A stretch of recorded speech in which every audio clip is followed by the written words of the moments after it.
জাপানের অপরাধ জগতের ইতিহাসে সবচেয়ে ভয়ঙ্কর সিরিয়াল কিলারদের একজন। আসলে কোনো পেশাদার গ্যাংস্টার বা দাগি আসামি নয়। উনি ছিলেন ষাটোর্ধ্ব এক সাধারণ নারী, চেহারায় বার্ধক্যের ছাপ, যাকে দেখলে রাস্তাঘাটে দেখা যে কোনো স্নেহময়ী বৃদ্ধা বলেই মনে হবে। একদম ঠিক। তার অস্ত্র কোনো অত্যাধুনিক আগ্নেয়াস্ত্র ছিল না। তার মূল অস্ত্র ছিল মানুষের একাকিত্ব আর ছাপাখানা থেকে চুরি করা সামান্য সায়ানাইড। হ্যাঁ, আজকের এই গভীর আলোচনায় আমরা এমন কিছু তথ্যসূত্র এবং নথিপত্র বিশ্লেষণ করব যা চিসাকো কাকেহি নামের এই নারীর অন্ধকার জীবনকে আমাদের সামনে তুলে ধরে। মিডিয়া যাকে নাম দিয়েছিল ব্ল্যাক উইডো। ঠিক, ব্ল্যাক উইডো হলো এমন এক প্রজাতির মাকড়সা যা সঙ্গমের ঠিক পরেই তার পুরুষ সঙ্গীকে খেয়ে ফেলে। বাপরে! চিসাকোর অপরাধের ধরনও ছিল ঠিক এই রকমই ভয়াবহ। আমাদের আজকের এই আলোচনার মূল লক্ষ্য হচ্ছে এই পুরো ঘটনার পেছনের কার্যকারণ আর প্রক্রিয়াগুলো একটু সূক্ষ্মভাবে বিশ্লেষণ করা। কিভাবে বয়স্ক এবং সম্পূর্ণ সাধারণ চেহারার এই নারী এত নিখুঁতভাবে একের পর এক হত্যার ছক সাজিয়েছিলেন, কিভাবে দশকের পর দশক সে প্রশাসনের চোখের আড়ালে থেকে গেল, এবং সবচেয়ে বড় কথা, এর পেছনে তার আসল উদ্দেশ্য বা মোটিভ কি ছিল, তাই তো? ঠিক তাই। চলুন আমাদের হাতে থাকা নথিপত্রগুলোর গভীরে প্রবেশ করা যাক। আচ্ছা, শুরুতেই আমাদের এই অপরাধীর প্রেক্ষাপটটা বোঝা দরকার। চিসাকো কাকেহিরোর জীবনের শুরুটা কিন্তু আর 10 জন সাধারণ মানুষের মতোই ছিল। কোনো অস্বাভাবিক কিছু ছিল না। না না, 1946 সালে জাপানের সাগা প্রিফেকচারে তার জন্ম। অত্যন্ত সাধারণ একটি পরিবারের মেয়ে হিসেবেই সে বেড়ে ওঠে। তার প্রথম জীবনের দিকে তাকালে অস্বাভাবিক কিছুই চোখে পড়ে না। কিন্তু নথিপত্র ঘাটলে দেখা যায় তরুণ বয়সে তার একটা নির্দিষ্ট কাজের অভিজ্ঞতাই পরবর্তীতে তার সবচেয়ে বড় হাতিয়ার হয়ে দাঁড়ায়। হ্যাঁ, সে প্রিন্টিং ফ্যাক্টরির কাজ। ঠিক, সে একটি প্রিন্টিং ফ্যাক্টরি বা ছাপাখানায় কাজ করত, আর সেখানেই সে প্রথম সায়ানাইডের সংস্পর্শে আসে। দাঁড়ান, এখানে আমার একটা বড় খটকা লাগছে। কি রকম? একটা সাধারণ প্রিন্টিং ফ্যাক্টরিতে সায়ানাইডের মতো এত মারাত্মক একটা বিষ কেন ব্যবহার করা হবে? এটা তো কোনো বড়সড় রাসায়নিক কারখানা ছিল না। এটি একটি অত্যন্ত যৌক্তিক প্রশ্ন।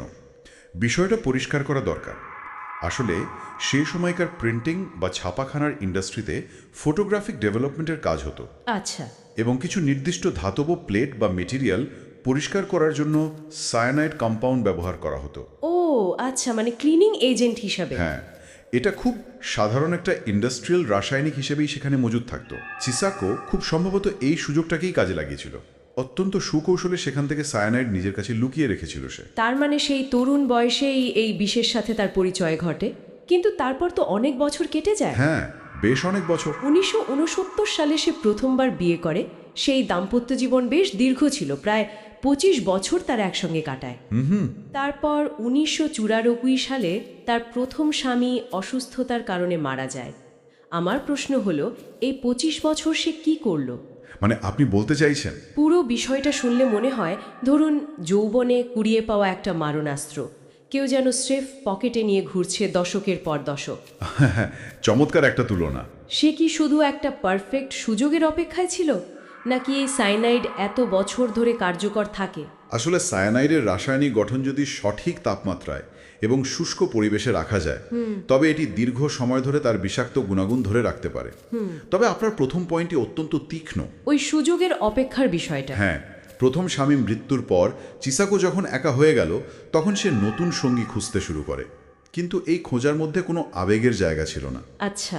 যদি আমরা এর বৃহত্তর প্রেক্ষাপট দেখি, তাহলে বুঝতে পারবো যে তার টার্গেট বা শিকার নির্বাচনের প্রক্রিয়াটি ছিল একদম মাপা, ঠিক একটা কর্পোরেট বিজনেস স্ট্র্যাটেজির মতো। Business strategy? তার সে কোনো নির্দিষ্ট প্রোফাইলের মানুষকে খুঁজতো? ঠিক তাই। সে এমন পুরুষদের খুঁজত যারা বয়স্ক, আর্থিকভাবে অত্যন্ত সচ্ছল এবং সবচেয়ে গুরুত্বপূর্ণ বিষয়, যারা সম্পূর্ণ একা। যাদের পরিবার নেই? হ্যাঁ, বিশেষ করে যাদের কোনো সন্তান নেই, অথবা থাকলেও পরিবারের অন্য সদস্যদের সাথে যোগাযোগ খুব একটা ভালো নয়। ও, বুঝতে পারছি। অর্থাৎ যাদের মৃত্যু হলে খোঁজ খবর নেওয়ার মতো কেউ থাকবে না, কেউ কোনো আইনি ঝামেলায় যাবে না। একদম তাই।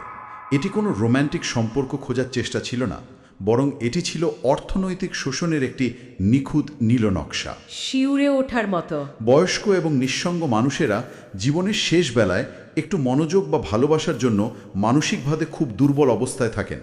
চিসাকো ঠিক এই মনস্তাত্ত্বিক দুর্বল জায়গাটিতে আঘাত করেছিল। এই নিখুঁত অপরাধের নকশা সে প্রথম কিভাবে প্রয়োগ করলো সেটা দেখলে সত্যি অবাক হতে হয়। 2007 সালের ঘটনা। তখন তার বয়স অনেক। হ্যাঁ, চিসাকুর বয়স তখন 61 বছর। একটা ম্যাট্রিমোনিয়াল এজেন্সির মাধ্যমে তার পরিচয় হয় 78 বছর বয়সী তোশিয়াকি সুয়েহিরোর সাথে। 78 বছর? হ্যাঁ, তোশিয়াকি ছিল ঠিক চিসাকোর সে বিজনেস মডেলের পারফেক্ট টার্গেট, ধনী এবং একা। এবং চিসাকো খুব দ্রুতই তোশিয়াকির বিশ্বাস অর্জন করে নেয়, কিন্তু তোশিয়াকি ঘুণাক্ষরেও বুঝতে পারেনি যে এই স্নেহ আর ভালোবাসার আড়ালে মৃত্যুফাঁদ পাতা হচ্ছে। বাপরে। নথিপত্র বলছে চিসাকো ইতিমধ্যে তোশিয়াকির কাছ থেকে প্রায় 48 মিলিয়ন ইয়েন ধার নিয়েছিল। কত? 48 মিলিয়ন ইয়েন? হ্যাঁ, এবং বলাই বাহুল্য এই বিপুল পরিমাণ অর্থ ফেরত দেওয়ার কোনো ইচ্ছেই তার ছিল না। আর এই টাকাটা পুরোপুরি নিজের করে নেওয়ার জন্যই আসে সেই ভয়ঙ্কর দিনটি 2007 সালের 18ই ডিসেম্বর। বিকেলে তোশিয়াকি তার সন্তানদের নিয়ে চিসাকোর সাথে দুপুরের খাবার খেতে বসে। তোশিয়াকির বয়স যেহেতু 78, সে নিয়ম করে কিছু হেলথ সাপ্লিমেন্ট খেত। বয়স্ক মানুষদের যেটা সচরাচর রুটিন থাকে আর কি। ঠিক। আর চিসাকো অত্যন্ত সুকৌশলে সেই সাপ্লিমেন্টের ক্যাপসুলের মধ্যে একটি সায়ানাইড ক্যাপসুল মিশিয়ে দেয়। মানে কেউ সন্দেহ করবে না? একদম না। লাঞ্চ শেষ হওয়ার মাত্র 15 মিনিট পর তোশিয়াকি রাস্তায় হঠাৎ অজ্ঞান হয়ে পড়ে যায় এবং মারা যায়। এখন আমার প্রশ্ন হচ্ছে, ডাক্তাররা বা পুলিশ কেন কিছু বুঝলো না? সায়ানাইড তো খুব পরিচিত একটা বিষ, ময়না তদন্ত ছাড়াই একটা মৃত্যু কিভাবে পার পেয়ে গেল? এখানেই চিসাকোর পরিকল্পনার সবচেয়ে বুদ্ধিমত্তার জায়গাটি লুকিয়ে আছে। সায়ানাইড আসলে শরীরে কি করে সেটা বুঝলে এই ধোঁয়াশা কেটে যাবে। আচ্ছা, কি করে? সায়ানাইড মূলত আমাদের শরীরের কোষে অক্সিজেন গ্রহণ করার প্রক্রিয়াকে পুরোপুরি স্তব্ধ করে দেয়। কোষগুলো অক্সিজেনের অভাবে মারা যেতে শুরু করে। বাপরে। এর ফলে খুব দ্রুত হার্ট এবং ব্রেন কাজ করা বন্ধ করে দেয়। একজন 78 বছর বয়সী বৃদ্ধ, যার এমনিতেই বয়স্কজনিত শারীরিক দুর্বলতা থাকতে পারে। হ্যাঁ, সেটাই তো। ঠিক এমন একজন মানুষ যখন হঠাৎ জ্ঞান হারিয়ে হৃদরোগে আক্রান্ত হওয়ার মতো উপসর্গ নিয়ে মারা যান, তখন ডাক্তাররাও ধোঁকা খেয়ে যান। ওহ, মানে সিমটমগুলো হার্ট অ্যাটাকের মতোই লাগে। একদম। তারা স্বাভাবিক হার্ট অ্যাটাক বা হার্ট ফেলিওর হিসেবেই ডেথ সার্টিফিকেট লিখে দেন। কিন্তু এটা তো গেল ডাক্তারদের দিক। ম্যাট্রিমোনিয়াল এজেন্সিগুলো কি করছিল? মানে একজন বৃদ্ধা বারবার ম্যাট্রিমোনিয়াল এজেন্সিতে যাচ্ছে, বারবার ধনী এবং নিঃসন্তান বৃদ্ধদের খুঁজছে, আর তারা তার সাথে সম্পর্কে জড়ানোর পরপরই হুট করে মারা যাচ্ছে। হ্যাঁ, এটা কি কারো চোখে পড়ার মতো বিষয় ছিল না? এটা তো স্পষ্ট একটা রেড ফ্ল্যাগ। এটি আসলে সমাজের একটি বড় ধরনের পদ্ধতিগত ত্রুটি বা সিস্টেম ফেলিওরকে তুলে ধরে। ম্যাট্রিমোনিয়াল এজেন্সিগুলো মূলত ক্লায়েন্টদের মিল করিয়ে দেওয়ার দিকেই নজর দেয়। তারা তো আর ইন্টেলিজেন্স এজেন্সি নয়। তা ঠিক। ক্লায়েন্টদের পূর্ববর্তী সম্পর্কগুলোর পরিণতি অতটা গভীরভাবে যাচাই করার কোনো মেকানিজম তাদের ছিল না। তাছাড়া সমাজ বয়স্কদের মৃত্যুকে খুব স্বাভাবিক একটা প্রক্রিয়া হিসেবে মেনে নেয়। হ্যাঁ, বয়স হয়েছে তাই মারা গেছে, এমন একটা ধারণা। ঠিক। বার্ধক্যে পৌঁছানোর পর কেউ মারা গেলে আমরা ধরে নেই যে এটাই তো হওয়ার কথা ছিল। চিসাকো সমাজের এই মনস্তাত্ত্বিক অন্ধত্বকে নিজের সবচেয়ে বড় ঢাল হিসেবে ব্যবহার করেছিল। এবং এই ঢাল ব্যবহার করেই সে একের পর এক হত্যা চালিয়ে যায়। তোশিয়াকির মৃত্যুর পর প্রথম হত্যা পুরোপুরি সফল হয়। এরপর তার আত্মবিশ্বাস যেন আরও কয়েক গুণ বেড়ে যায়। 2008 থেকে 2013 সাল, এই কয়েক বছরে চিসাকো ম্যাট্রিমোনিয়াল এজেন্সিতে আরও বেশি মাত্রায় সক্রিয় হয়ে ওঠে। সে একের পর এক সম্পর্কে জড়াতে শুরু করে। প্যাটার্ন কিন্তু একটাই ছিল। হ্যাঁ, প্যাটার্ন একটাই। প্রথমে মিষ্টি কথায় বিশ্বাস অর্জন করা, সম্পদের নিয়ন্ত্রণ নিজের হাতে নেওয়া, সুযোগ বুঝে সেই সায়ানাইডের প্রয়োগ, আর সবশেষে উত্তরাধিকার সূত্রে বা ইন্স্যুরেন্সে টাকা হাতিয়ে নেওয়া। একদম। 2012 সালের সেপ্টেম্বরে ঠিক একই প্যাটার্নের শিকার হন মাসাহিরো ওয়ামাকোতো। এই বয়স্ক এবং একা মানুষটির মৃত্যুর কারণ হিসাবেও প্রথম দিকে কাগজপত্রে লেখা হয়েছিল হার্ট ফেলিওর। মানে 2013 সাল পর্যন্ত সে কোনো রকম বাধা ছাড়াই প্রশাসনকে বোকা বানিয়ে যাচ্ছিল। হ্যাঁ, সমাজ টেরই পায়নি এই মৃত্যু ফাঁদ সম্পর্কে। কিন্তু এরপরই পাশা উল্টে যায়। 2013 সালে তার জীবনে আসে 75 বছর বয়সী ইসাও কাকেহি। ইসাও কিন্তু আগের শিকারদের মতো ছিল না, অন্তত নথিপত্র অনুযায়ী তার স্বভাব বেশ উৎফুল্ল এবং জীবনমুখী ছিল। পরিচয় হওয়ার মাত্র 2 মাসের মাথায় তারা বিয়ে করে ফেলে। মাত্র 2 মাস? হ্যাঁ, তারপর কিয়োটোর মুকো সিটিতে নতুন করে জীবন শুরু করে। কিন্তু 2013 সালের 28শে ডিসেম্বর, নতুন বছর শুরু হওয়ার ঠিক কয়েকদিন আগে, ওই রাইস কেক বানানোর ঘটনাটা? হ্যাঁ, বাড়িতে রাইস কেক বানানোর সময় ইসাও হঠাৎ করেই মারা যায়। এবার আর পুলিশ আগের মতো চুপ করে বসে থাকেনি, তারা ময়না তদন্ত বা অটোপসি করার সিদ্ধান্ত নেয়। এখানে আমার একটা প্রশ্ন আছে, যদি আগের এতগুলো মৃত্যু সাধারণ বলে চালিয়ে দেওয়া যায়, তাহলে ইসাওয়ের ক্ষেত্রে পুলিশ হঠাৎ ময়না তদন্ত করতে গেল কেন? এটি একটি টার্নিং পয়েন্ট। আসলে বিয়ের মাত্র 2 মাসের মাথায় একজন সুস্থ সবল মানুষের এত আকস্মিক মৃত্যু পুলিশের মনে সন্দেহের বীজ বপন করেছিল। আচ্ছা। ইসাও বয়স্ক হলেও তার বড় কোনো স্বাস্থ্য ঝুঁকি ছিল না, যা পরিবারের সদস্য বা ডাক্তারদের জানা ছিল। এই অস্বাভাবিকতা আর মৃত্যুর সময়কালটাই মূলত পুলিশকে ময়নাতদন্ত করতে বাধ্য করে। ও, মানে আগেরগুলো যেমন অসুস্থতা হিসেবে পাস হয়ে গেছিল, এটা হয়নি। ঠিক। আর এই একটি মাত্র ময়নাতদন্তই চিসাকো কাকেহির এত বছরের সাজানো তাসের ঘর ভেঙে গুড়িয়ে দেয়।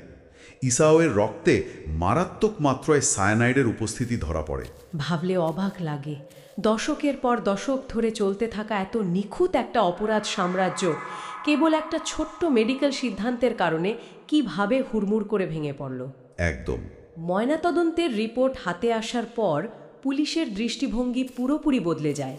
তারা বুঝতে পারে যে এটি কোনো স্বাভাবিক মৃত্যু নয়।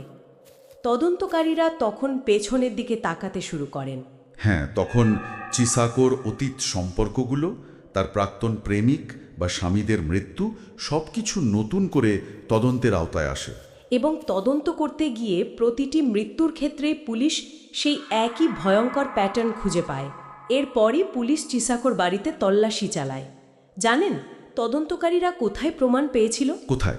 একটি সাধারণ ফ্লাওয়ার পট বা ফুলের টবের মাটির নিচে।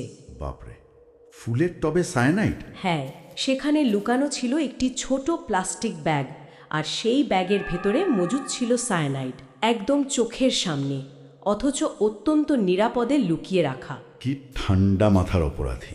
2014 সালের 20 নভেম্বর চিসাকো কাকেহিকে গ্রেফতার করা হয়। তখন তার বয়স 68 বছর। গ্রেফতারের পর শুরু হয় বিচার পর্বের পালা। 2017 সালে কিয়োটো ডিস্ট্রিক্ট কোর্টে তার বিচার শুরু হয়। এ বিচার চলাকালীন বেশ নাটকীয় কিছু ঘটনা ঘটে। চিসাকো হঠাৎ করেই আদালতে দাঁড়িয়ে নির্লিপ্তভাবে স্বীকার করে বসে যে সে তার স্বামীকে হত্যা করেছে।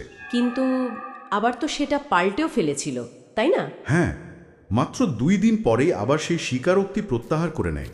তার আইনজীবীরা দাবি করেন যে চিসাকো আসলে ডিমেনশিয়া বা স্মৃতিভ্রম রোগে ভুগছে। মানে সিরিয়াসলি? হ্যাঁ, তারা বলে সে কখন কি বলছে সেটা সে নিজেই বুঝতে পারছে না। কিন্তু এই দাবি কি আদৌ যৌক্তিক ছিল বলে আপনার মনে হয়? একদমই না। বিচারক আয়াকো নাগাগাওয়াও ঠিক এই প্রশ্নটিই তুলেছিলেন। উনি অত্যন্ত কঠোর ভাষায় এই ডিমেনশিয়ার যুক্তি খারিজ করে দেন। দেওয়াটাই স্বাভাবিক। ডিমেনশিয়া আক্রান্ত কোনো মানুষের পক্ষে দশকের পর দশক ধরে এত নিখুঁতভাবে শিকার নির্বাচন করা, আর্থিক লেনদেন পরিচালনা করা আর সায়ানাইড প্রয়োগের সময়কাল নির্ধারণ করা, এসব কি সম্ভব? অসম্ভব।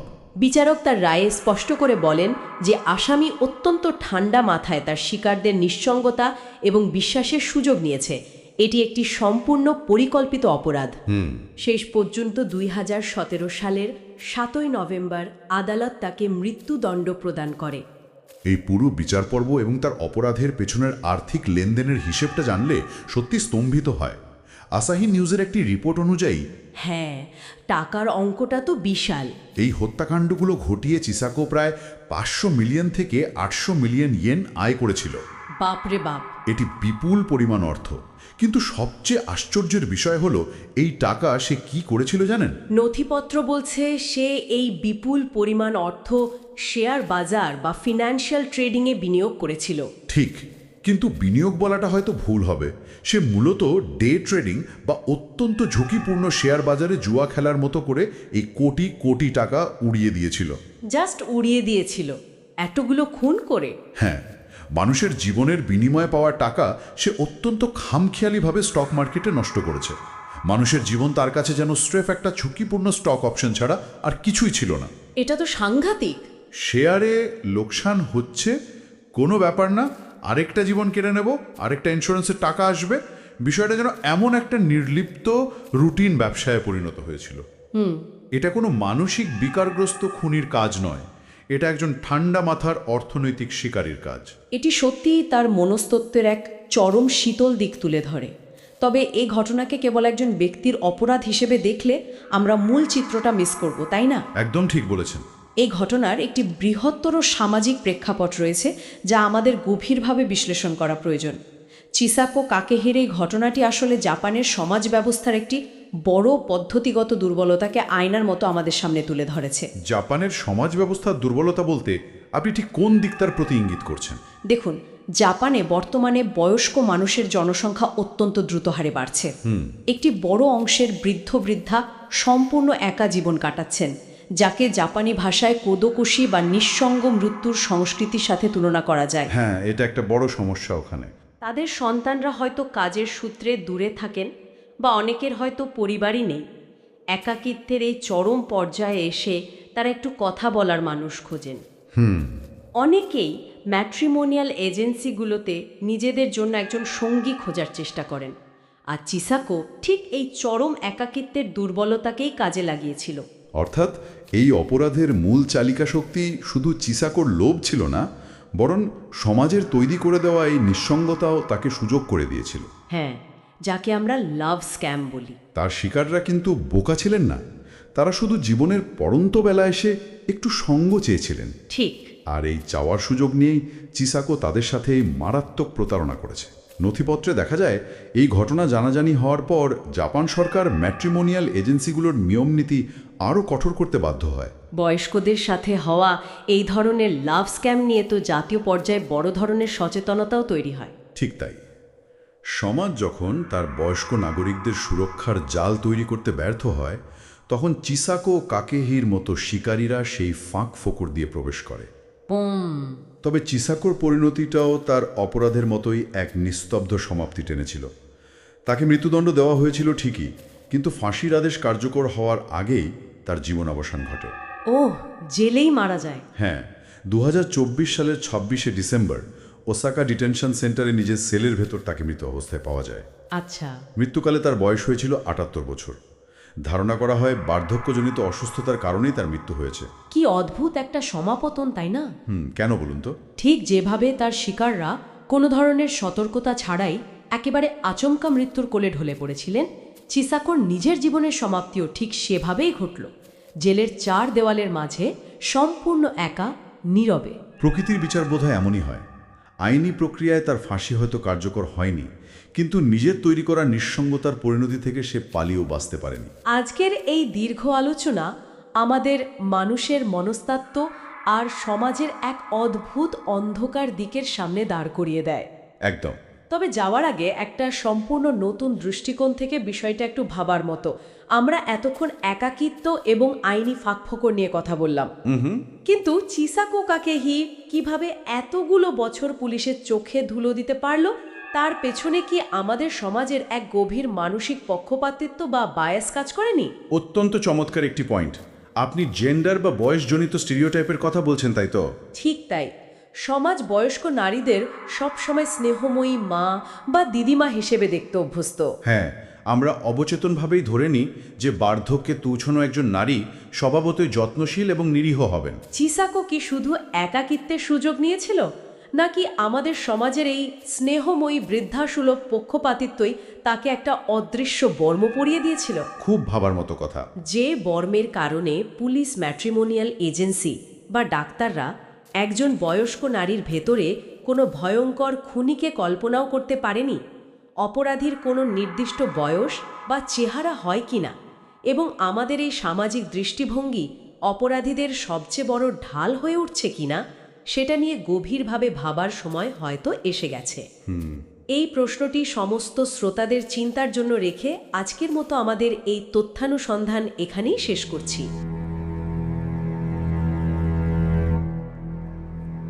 Crime.